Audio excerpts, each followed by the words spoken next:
Davey, President of New York City Transit, here today to talk about our station renovation program, cut a ribbon, if you will, on the 66th station here, and also to thank a number of folks for the work that has been going on. So last year, when I became New York City Transit President, I sort of asked a basic question. When we shut down stations to do track work and signal work, when we reopen those on Monday morning, what do our customers see? And the answer was not much. And so what we designed was this station renovation program. The men and women in hard hats behind us, by the way, are the ones responsible for getting this work done on the weekends. Absolutely. Masons, carpenters, painters, folks doing some tremendous work. The 66th station is our 63rd station that we have completed. I know, we probably should have done a little better math, 66, 63. But I'm proud to say that the work that we're getting done is improving customer satisfaction. Our customers are clearly telling us that they see improvements in our stations, whether it's fresh paint, lights, reopening bathrooms, getting rid of some nasty leaks that have occurred in our system. With stations that are, in some instances, 100, 120 years old, we have not invested enough, and we're investing today. I'm going to have Shanifa Rivera speak in a moment, who's our Chief Customer Service Officer, but the two elected officials to my right and left, I want to acknowledge. I was just saying off camera, and this is true, there are other transit systems in the United States, perhaps one across the river, my hometown up the road, West Coast, all over, who are looking for new sources of revenue to invest in their systems. We got it done in New York. The governor and the legislature had the confidence in, not necessarily me, but the people behind me in these hard hats to get work done. And I'm really grateful for being able to be in a state where people get that public transportation is so important and are willing to invest in it. That's why we're standing here today. So I'll kick it over to Shanifa first, and I'll come back at the end and ask some questions. But Shanifa Rivera, our Chief Customer Service Officer, no longer acting Chief Customer Service Officer, by the way. So. Good morning, everyone, and thank you, Rich. Rich, I want to especially thank you for your leadership in being laser focused on the needs of our customers since you've been here. Re-NEW-vation is what our customers have been asking for. Bright, clean, new-ish subway station, and creating this welcoming environment that is noticeable. These visible and tangible improvements, along with our station agents that are now outside of the booth, helping customers, doing that one-on-one high-touch service quality is important, as well as our 15 new customer service stations that are across the city. These features and functions are major improvements that our customers can see and take advantage of on a daily basis. As you know, and Rich mentioned, we take our customer feedback very seriously, whether it is through our customer account surveys or our monthly pulse survey. We know that there are still much to improve upon, and we are committed to working with New Yorkers and continuing to make that great customer experience. So please reach out and let us know what else we can build on. Thank you. And I mentioned two elected officials. The first I want to bring up is Brad Homan-Siegel. He has been a huge partner with us, everything from supporting us not only in the legislature, but also finding grant money for us to be creative when it comes to improving service for all of our customers, including those who are disabled. So we very much appreciate his partnership and his support. Please join me in welcoming the Senator. Thank you. Thank you, Rich. Thank you very much. Thank you, Rich. Thank you, Shanifa. State Senator Brad Hoylman-Siegel. I represent the west side of Manhattan, along with Assemblywoman Linda Rosenthal, from Christopher Street all the way up to West 103. And so proud of this new renovated station. Let's give a round of applause for all the workers who spent their weekends making certain that our constituents and everyone who visits Lincoln Center has a renovated station. This is such an important part of our neighborhood. How many hundreds of thousands of visitors come to Lincoln Center in this neighborhood taking this subway, this station. So I'm very grateful, Rich, for your efforts. You did a very good job, by the way, at the New York State Assembly oversight hearing of the MTA. And I also want to say to our to our friends across the river, Governor Murphy. You know, if you spent less time in court and more time following up on the needs of your constituents and making certain that mass transit is funded, maybe you'd have a renovated subway station too. So thank you very much, MTA. Thank you, Assemblywoman Rosenthal. Let's see more stations like this across the 5 boroughs. Thank you. I should also say he's my senator as well, so but he's a tough act to follow.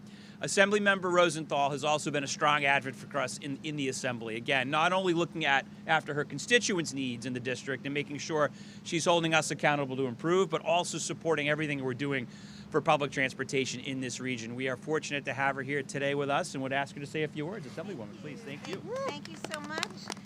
Thank you, Rich. Thank you, Shanifa. Thank you, Brad. And thank you to all the workers.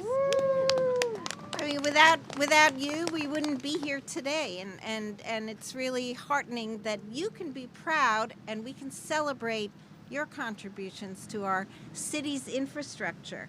And thanks for the MTA prioritizing this kind of work.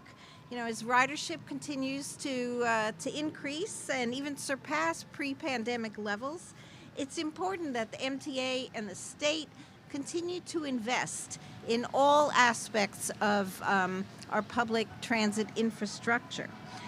From subway riders to elected officials to the MTA, everyone except maybe Pizza Rat thinks that our subway systems need to be kept up, need to be kept clean, need to be well lit so people feel safe. I mean, I feel safe any time of the day or evening, 11 p.m. coming home from a meeting, taking our transit system. Gets me where I need to go. And by enhancing the stations, by making them feel clean and safe, it will only add to the ridership and to the renown of the subway, which if you think about it, no other place in the world has a system like we do. So we have to continue to maintain it because when it deteriorates, there are a lot of bad things that happen, a lot of bad consequences. So I'm excited to be here celebrating something and just thank everyone for their cooperation and for their dedication. Thank you. Thanks. Appreciate it. Before we take questions, I also want to acknowledge Lisa Daglian from the PCAC, who's here, a huge supporter of ours. She's sad that we are doing Yankee Stadium over because she's a Mets fan, but that was one of the stations that we selected, notwithstanding her opposition. She's on the record for that. That said, I'm happy to take questions. All right, Mr. President, thank you so much. We're going to start first with 1010 Wins Juliet Papa. Talk about exactly what work was being done here that allowed you to do these, cleanup. Yeah, I mean, so there are a number of projects throughout the system, whether they're ADA projects, for example, we're doing track or signal power work, for example, that come up. And so what we're doing is taking advantage of those outages for things that are critically important to our service, that our customers don't necessarily see or frankly don't see, but be able to come in and have a full shutdown of a station for a weekend. Maybe we do some work a little in advance, or we have some punch list items post. But it's really to do sort of deep clean, painting, improving benches, lighting. We've been converting to our lighting to LED, for example. This station in particular, there was an underpass that had some drainage issues. We've improved upon that. Tile work, this station thankfully didn't have much, but we have some masons who we've kept busy as well. So it's really, I would say, more than just a deep clean, and it's not a major project, but it's that sort of tender loving care that we haven't, I think, probably brought to our stations as much as we should have, and we're taking advantage of those outages now. All right, Mr. President, we're going to head on over to Greg Mocker from Pix 11. Hey, Greg. Good morning, everyone. Does it have to piggyback off a maintenance project? What if a rider is seeing at one of the 472 stations a serious issue here or there that needs to be? No, it doesn't have to piggyback, and I think eventually, Greg, to your point, we're going to run out of those opportunities, right? So because we only have so much of that track work going on, so it doesn't have to. I think probably in the future we'll look to potentially close a station or part of a station for a weekend. Obviously, we were a 24-hour, 7-day-a-week system, so we want to make sure that our customers are not negatively impacted. But so far, we've been able to piggyback off those we call them general orders, this construction work. But in the future, probably not. The issues that come in, Yeah. social media, or somebody saying, "Here's a problem," or a Yeah. station manager, line person noticing something. That's going on. exactly right. So the work that Shanifa and her team do. So our customer surveys, for example, we hear from our customers about where we need to make improvements, and so we balance that with the shutdowns, with the team that we have available, and I'm proud that 63 we've been able to achieve over the last 15 or so months. All right. Thank you so much, Greg. Mr. President, to your right is Evan Simcoe Bednarski from the New York Daily News. Fresh off a picket line. That's true. So I was indisposed yesterday, so I hope you'll allow me an on-topic and an off-topic. I only do what my media team tells me to do, so whatever. So on topic, we've heard about our less transit-oriented friends across the Hudson a couple times this morning. And I know my readers have heard of a lot of projects that sort of hang in the balance, Yep. depending on how much does something like this cost? And you said it's not a major project. Is it threatened by whatever happens with congestion pricing? I mean, so these projects are not. These cost on average about $500,000 per station, and we fund it out of the Subway Action Plan, which was established again, by the governor, previous governor, and the legislature back in 2017. But there are a lot of projects that do, and a lot of those projects are ours at New York City Transit. And so whether it's new signal systems that are going to be more efficient and move people, ADA projects, which are so critical. We've got great ambitions to get to our system 95% accessible by 2050, 2055. We'd love to do better than that. But this all requires investment in revenue. And if congestion pricing doesn't happen because of what I would argue frivolous lawsuits, but no one's asked my opinion, so frivolous lawsuits, in my opinion, it's going to hurt New Yorkers. And frankly, it's going to hurt people from New Jersey. I mean, who are streaming in to our city every day on buses to the Port Authority, on PATH, and are getting on our system. We know that for sure. So it frustrates me, but it's beyond me. But I'll tell you, it will hurt New Yorkers if we don't get this thing done. But this work can continue. This work can continue. But you know what? I mean, paint and cleaning is important. But we need significant infrastructure investment, right? And by the way, we're piggybacking off of that infrastructure investment to do these kinds of smaller projects, right? So we're allowing for sort of this detail work to occur, but that's because we're investing billions of dollars in track upgrades, power, modern signals, and then just improving everything that we need to in a 120-year-old system. All right. Any more on-topic questions? All right, if not any more on-topic questions, we're going to allow our guests to head stage right, and then we'll come back for off-topic questions. Thank you very much, everyone. Thank you. Stage right, stage left.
cold. I was trying to. I know. All right.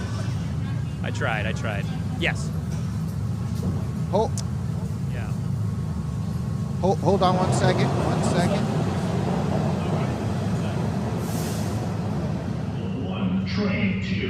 Okay, Mr. President, we're going to do off-topic questions now. Here's a 1010 wins Juliet Papa once again. Great. Thank you. Thanks, Judith.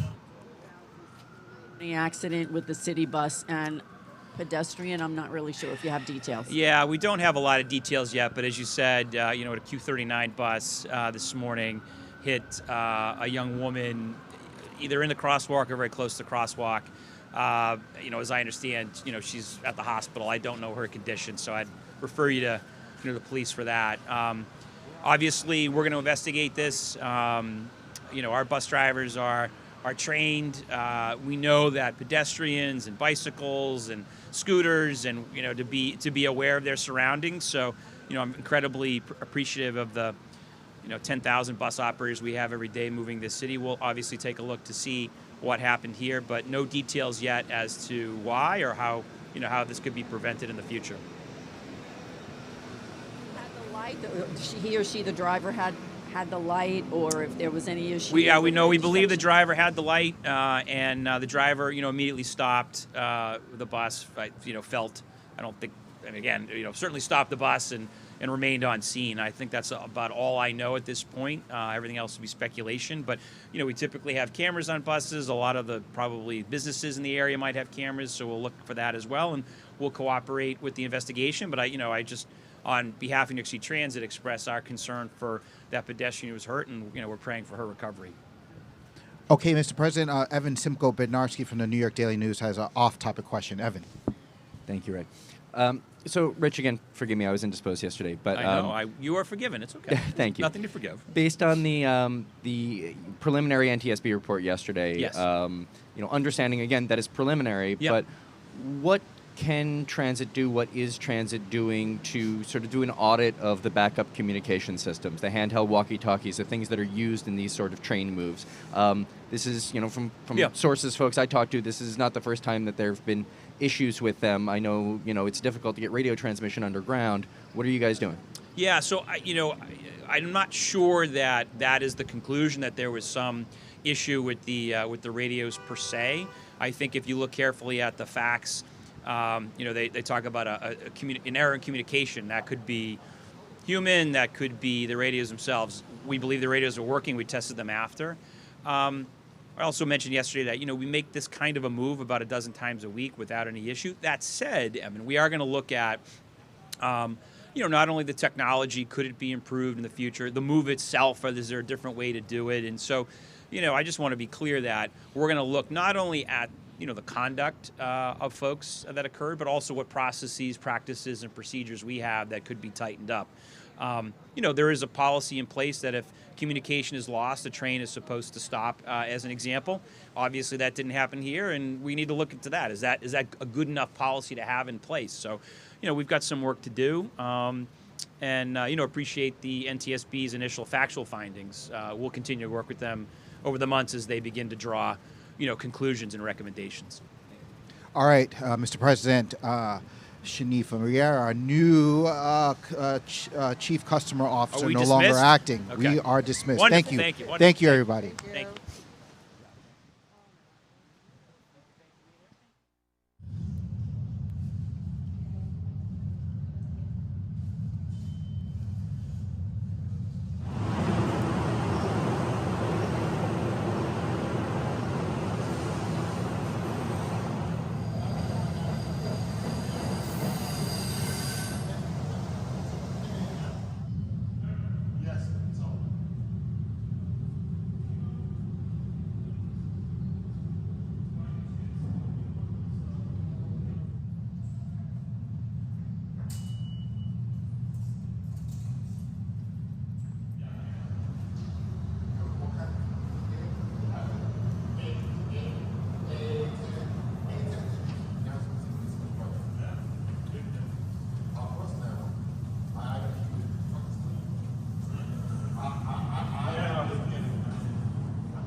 2, Van Cortlandt Park, 242nd Street. Approaching the station, please stand away from the platform edge.